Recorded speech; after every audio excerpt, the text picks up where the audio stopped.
It is a wizard's place to be knowledgeable and well studied.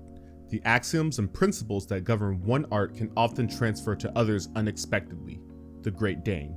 Bards are known for their prowess in using music to harness magic.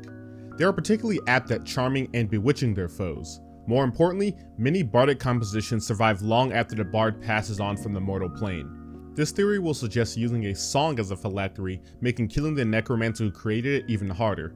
More importantly, it would make the phylactery nearly impossible to find or altogether remove. Furthermore, because these songs would be passed down, sung, and remixed for generations, they could further empower an already foreboding necromancer. When a phylactery is created this way, beyond restoring its creator to life, it could also provide a bounty of the wizard's choice. For example, freeing from daily castings of more mundane protection spells. The real kicker is when a song is released publicly, the composition will take on a life of its own, and the listener's perception will imbue the necromancer with a portion of that power. For example, make a composition many barbarians have taken to during their daily training. The necromancer can siphon that energy to increase their martial prowess without lifting a finger. The following is a non-exhaustive list and will be updated as new concerns arise. This lecture will not cover the basis of protecting or creating a traditional phylactery. The necromancer or apprentice reading or listening to this should know the spells and methods to create a traditional phylactery. This lecture will only cover the issue of this type of phylactery creation. The potential collaborative nature of this method is of particular concern. For most wizards, the creation of a phylactery is secret. Naturally, the more co-conspirators, the harder it is to keep a secret. So, what do? The first and most straightforward option is to sacrifice them all during the ritual.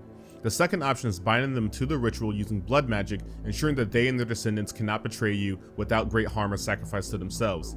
Third, offer them a boon for their service, specially crafted for them, one they are likely to take advantage of. My suggestion would be to choose a combination of the three. Sacrifice all co-collaborators, bind their blood lineage to the ritual, and offer the descendants a boon to honor their sacrifice. Be wary of business-savvy merchants and patrons. Wealthy patrons are less of a problem for more established necromancers and wizards, but any apprentice reading this should heed this warning. Finding a patron to fund endeavors may be tempting as an apprentice. An apprentice or younger necromancer may lack a tower or a demi-plane to complete the ritual. Do not be swayed. The result of using this method of phylactery making is what bards would call a master, the sole and original copy from which all others will derive. If the necromancer or wizard is not the sole owner, they in essence become a powerful and immortal servant to their patron. I need not explain why being an undying servant is a miserable existence.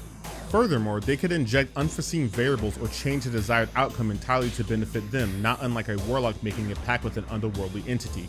Lastly, this compounds the first problem, and depending on how crafty the merchant is, could leave the necromancer on the proverbial altar and them running away with your immortality and all your research. The best way is to keep patrons, merchants, or record companies from funding your endeavor. For those of you who will undoubtedly keep your master in a digital format, consider that digital storage is not entirely secure or foolproof. It may sound wise to go the extra mile and not even have the master phylactery in physical form.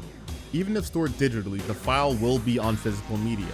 In most cases, a hard drive. A hard drive is better if the necromancer owns it and the machine it's plugged into. However, many wizards and apprentices rely on cloud-based solutions, and therein lies the danger.